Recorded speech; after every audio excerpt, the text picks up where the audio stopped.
Hello everyone, कैसे हैं आप सब लोग। आज मैं आपके साथ डिस्कस करने वाला हूं नेगोशिएबल इंस्ट्रूमेंट एक्ट का एक बहुत ही सिग्निफिकेंट टॉपिक का नाम है क्रॉसिंग ऑफ चेक्स।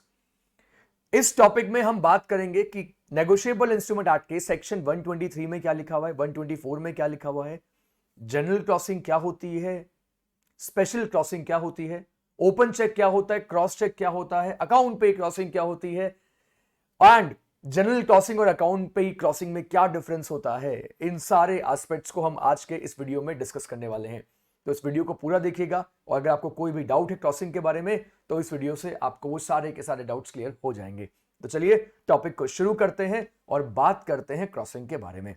देखिए, टॉपिक शुरू करने से पहले मैं आपको एक बात बताना चाहूंगा कि नेगोशिएबल इंस्ट्रूमेंट एक्ट के सेक्शन नंबर 6 में चेक की डेफिनेशन जो है वो गिवन है। So cheque is a kind of bill of exchange. ये एक ऐसा बिल ऑफ एक्सचेंज है जिसको ड्रॉयर किसके ऊपर बनाता है, ड्रॉई के ऊपर बनाता है। लेकिन बिल ऑफ एक्सचेंज से चेक इस तरीके से डिफरेंट है क्योंकि बिल ऑफ एक्सचेंज किसी भी पर्सन पे बन सकता है, लेकिन चेक हमेशा किसके ऊपर बनता है, चेक हमेशा एक बैंक के ऊपर ड्रॉ होता है। तो चेक में ड्रॉई हमेशा बैंक होगा। ऑल राइट, अब यहां पे हम बात करते हैं चेक्स की। अगर कैटेगरी की बात करें, अगर हम इसकी क्रॉसिंग के बारे में बात करें तो बेसिकली चेक को दो पार्ट्स में हम डिवाइड कर सकते हैं। एक होता है ओपन चेक और दूसरा होता है क्रॉस चेक। अब ओपन चेक क्या होता है और क्रॉस चेक क्या होता है, पहले मैं आपको ये एक्सप्लेन कर देता हूं। ओपन चेक वो है जिसमें कि ये दो पैरेलल लाइंस बनी हुई नहीं होती। ओपन चेक एक ऐसा चेक होता है जिसके ऊपर पेई का नाम जो है वो मेंशन नहीं है। आपने देखा होगा बहुत सारे चेक्स के ऊपर सेल्फ लिखा होता है। तो अगर ओपन चेक के नेचर के बारे में अगर मैं बात करूं, so it is basically a kind of cheque जिसको अगर बैंक के काउंटर पे प्रेजेंट किया जाएगा तो बैंक का कैशियर कैश पे कर देगा। तो अगर आपका ओपन चेक है, अगर आपका ओपन चेक गुम हो गया है, खो गया है, और वो चेक अगर मुझे मिल जाए तो मैं उस चेक को बैंक में ले जाकर उससे जितना भी अमाउंट उस चेक के ऊपर मेंशन्ड है उसको विड्रॉ कर सकता हूं और बैंक के काउंटर पे मुझे कैश अमाउंट मिल जाएगा। लेकिन हम बात कर रहे हैं अब क्रॉस चेक के बारे में।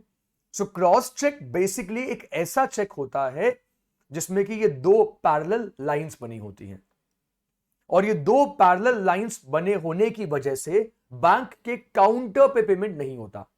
आप बैंक के पास में जाएंगे, इस चेक को देंगे, जो क्रॉस चेक है इसको बैंक के पास में प्रेजेंट करेंगे और बैंक आपको ये बोलेगा कि ये अमाउंट आपके बैंक अकाउंट में क्रेडिट होगा।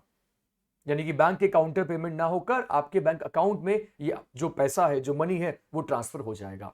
तो ड्रॉयर के अकाउंट से पैसा डेबिट होगा और पेई के अकाउंट में पैसा क्रेडिट हो जाएगा। अब यहां पे हमें यह समझना है कि क्रॉसिंग के बारे में मैंने आपको बताया क्रॉस चेक होता है एक ओपन और एक क्रॉस्ड, और ये क्रॉसिंग भी तीन तरह की डिफाइंड है एक्ट में। फोर्थ वाली जो क्रॉसिंग है वो एक्ट में डिफाइंड नहीं है। तो सेक्शन 123 में यहां पे इसके बारे में क्या लिखा हुआ है, सेक्शन 124 में क्या लिखा हुआ है, 130 में क्या लिखा हुआ है, इन सारे एस्पेक्ट्स को अभी मैं आपको बताता हूं। सबसे पहले बात करते हैं यहां पे जनरल क्रॉसिंग के बारे में।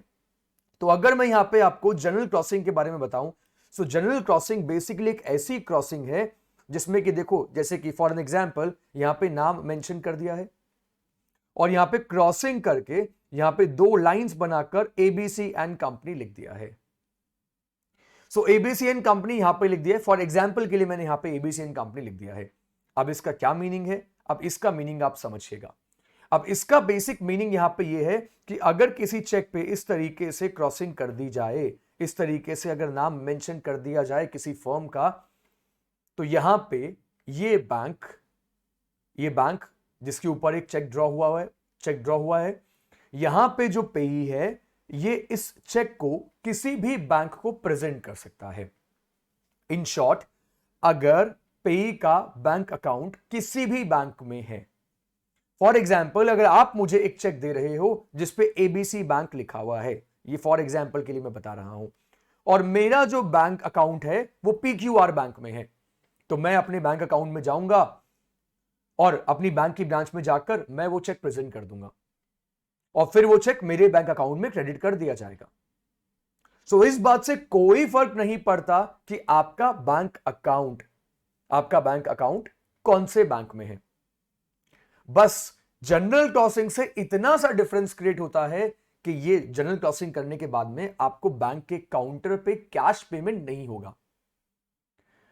आपको वो चेक जो है प्रेजेंट करना पड़ेगा अपनी अपनी बैंक को, और आपका बैंक क्या कर देगा, उस अमाउंट को आपके बैंक अकाउंट में क्रेडिट कर देगा।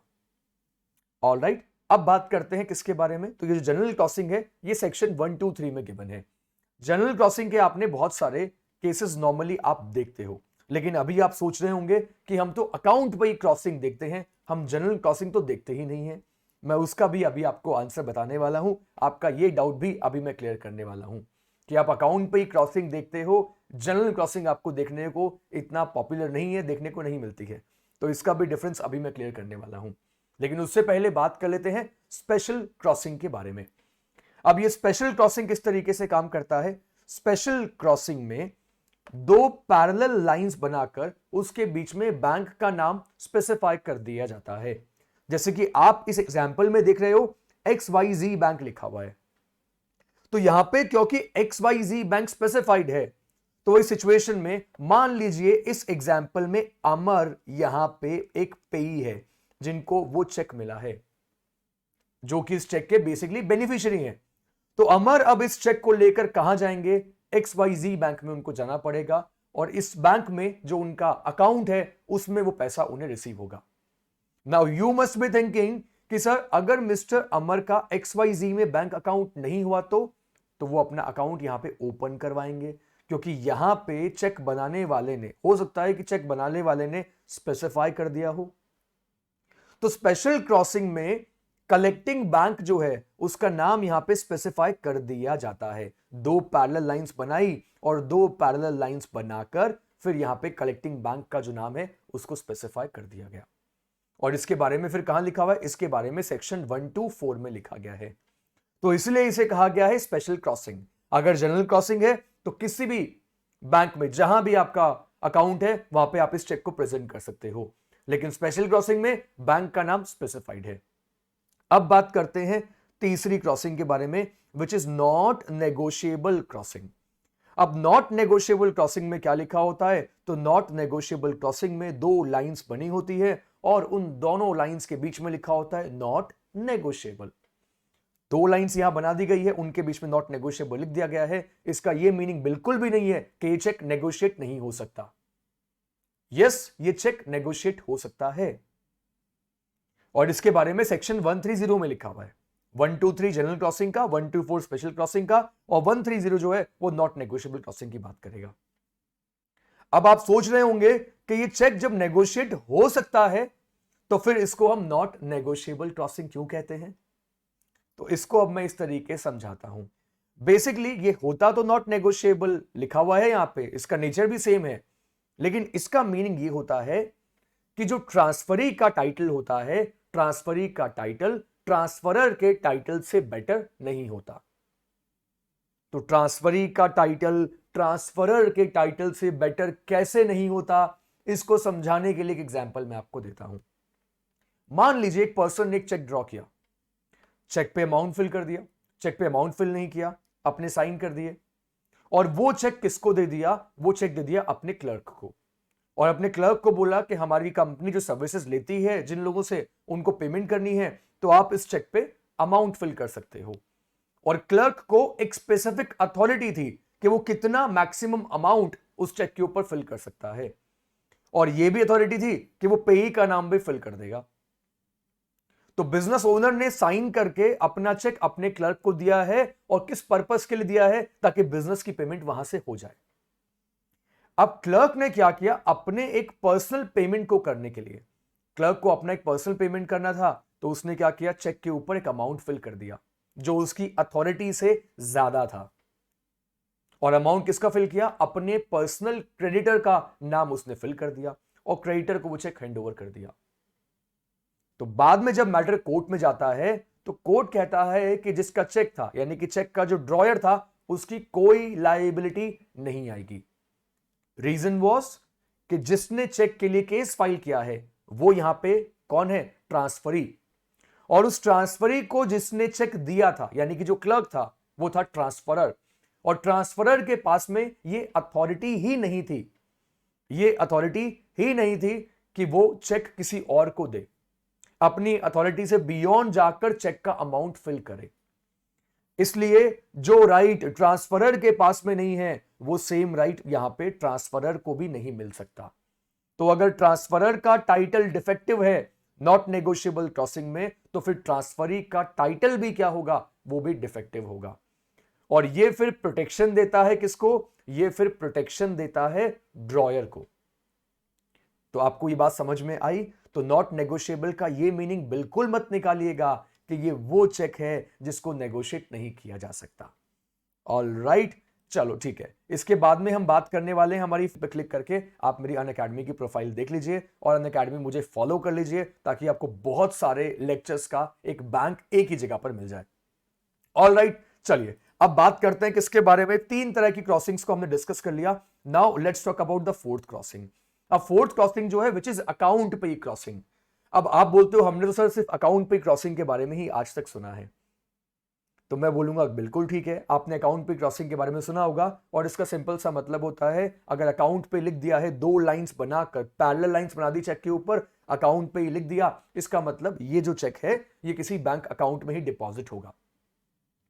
तो आपका किसी भी बैंक में अकाउंट है, आप चेक लेके जाइए, काउंटर पेमेंट नहीं होगा, बैंक वालों के पास अपनी अकाउंट की डिटेल्स जो है सबमिट कर दीजिए और ये जो चेक के ऊपर जो अमाउंट मेंशन्ड है ये आपके बैंक अकाउंट में क्रेडिट हो जाएगा। Now you guys must be thinking, आपको लग रहा होगा कि सर फिर जनरल क्रॉसिंग और अकाउंट पे क्रॉसिंग में क्या डिफरेंस है।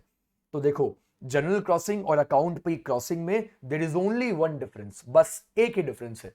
और वो डिफरेंस ये है कि जनरल क्रॉसिंग जो है वो स्टैट्यूट में डिफाइंड है, नेगोशिएबल इंस्ट्रूमेंट एक्ट में जनरल क्रॉसिंग डिफाइंड है, लेकिन अकाउंट पे क्रॉसिंग जो है वो नेगोशिएबल इंस्ट्रूमेंट एक्ट में डिफाइंड नहीं है, लेकिन बैंकिंग प्रैक्टिस में इसको यूज किया जाता है। दोनों का नेचर बिल्कुल सेम है, बट डिफरेंस सिर्फ एक ही है। एक सेक्शन 123 में डिफाइंड है जनरल क्रॉसिंग, और अकाउंट पे क्रॉसिंग जो है वो नेगोशिएबल इंस्ट्रूमेंट एक्ट में डिफाइंड नहीं है। That is the only difference between these two crossings. तो ये हमने 4 तरह की क्रॉसिंग्स को हमने यहां पे डिस्कस कर लिया है। और अब जरा ये देख लेते हैं कि चेक की क्रॉसिंग कौन कर सकता है। तो देखिए, चेक की क्रॉसिंग कर सकता है ड्रॉयर, चेक की क्रॉसिंग कर सकता है होल्डर, जो कि सेक्शन 8 में कवर्ड होता है। इसके अलावा बैंकर भी चेक पे ऊपर क्या कर सकता है, चेक के ऊपर क्रॉसिंग कर सकता है। अगर अनक्रॉस चेक है तो अनक्रॉस चेक को बैंक जो है वो क्रॉस चेक बना सकता है। तो ड्रॉयर जिसने चेक को बनाया, होल्डर वो जिसके पास में वो चेक है, या फिर बैंकर भी उसकी क्रॉसिंग कर सकता है। अब यहां पे मैं क्रॉसिंग के बारे में आपको एक एस्पेक्ट और बताना चाहूंगा। ये यहां पे आपको क्रॉसिंग के बहुत सारे एग्जांपल्स यहां पे आपको दिख रहे होंगे। तो क्रॉसिंग के बारे में आपको मैं इतना बता देता हूं कि क्रॉसिंग जो है वो कभी रिवर्स नहीं होती। आप जनरल क्रॉसिंग को स्पेशल क्रॉसिंग में कन्वर्ट कर सकते हो। आप स्पेशल क्रॉसिंग के साथ में नॉट नेगोशिएबल क्रॉसिंग भी ऐड कर सकते हो, राइट। सो आप अगर किसी चेक में जनरल क्रॉसिंग है तो आप जनरल क्रॉसिंग का स्पेशल क्रॉसिंग कर दीजिए, उसको आप स्पेशल क्रॉसिंग कर दो, ठीक है। आप नॉट नेगोशिएबल क्रॉसिंग ऐड कर सकते हो, लेकिन हम ये नहीं कर सकते कि अगर स्पेशल क्रॉसिंग किसी चेक में की, किसी चेक में ऑलरेडी स्पेशल क्रॉसिंग है तो हम उसको कट करके उसको जनरल क्रॉसिंग कर दे। ऐसा पॉसिबल नहीं है। मेरे कहने का मतलब यहां पे रिवर्स पॉसिबल नहीं है। अगर जनरल क्रॉसिंग है तो उसके साथ में आप क्या लगा सकते हो, नॉट नेगोशिएबल ऐड कर सकते हो। तो एक ही क्रॉसिंग में 2 बातें लिख दी गई, जनरल क्रॉसिंग भी आ गया और साथ में नॉट नेगोशिएबल भी आ गया। लेकिन यहां पे एक बात हमें और याद रखनी है कि इसमें से अब हम नॉट नेगोशिएबल को या जनरल क्रॉसिंग को कट नहीं कर सकते। तो आप क्रॉसिंग को ऐड कर सकते हो, क्रॉसिंग को माइनस नहीं कर सकते किसी भी चेक में। ऑल राइट, तो चलिए ये हमने पूरा कॉन्सेप्ट जो है वो क्रॉसिंग का डिस्कस कर लिया है। सेक्शन 1 to 3 डिस्कस किया, उसके साथ साथ मैंने आपको 1 to 4 बताया जो स्पेशल क्रॉसिंग का था। 1 to 5 में देखा हु मे क्रॉस, और 130 में हम बात कर लेते हैं नॉट नेगोशिएबल क्रॉसिंग के बारे में। सो आई रियली होप कि इस वीडियो से आपको क्रॉसिंग का पूरा कॉन्सेप्ट समझ में आ गया होगा। अब इस कॉन्सेप्ट में पूरे कॉन्सेप्ट में आपको कोई डाउट, कोई कंफ्यूजन नहीं रहेगा। अगर ये वीडियो आपको पसंद आया है so please do like this video, channel को सब्सक्राइब करना बिल्कुल मत भूलना। अपने फ्रेंड्स के साथ ऐसे वीडियोस को प्लीज शेयर किया कीजिए। कमेंट सेक्शन में मुझे बताइए आप और कौन से टॉपिक्स के ऊपर वीडियो देखना चाहते हैं। मैं आपसे मिलता हूं अपने अगले वीडियो में। Take care, thank you so much, bye bye.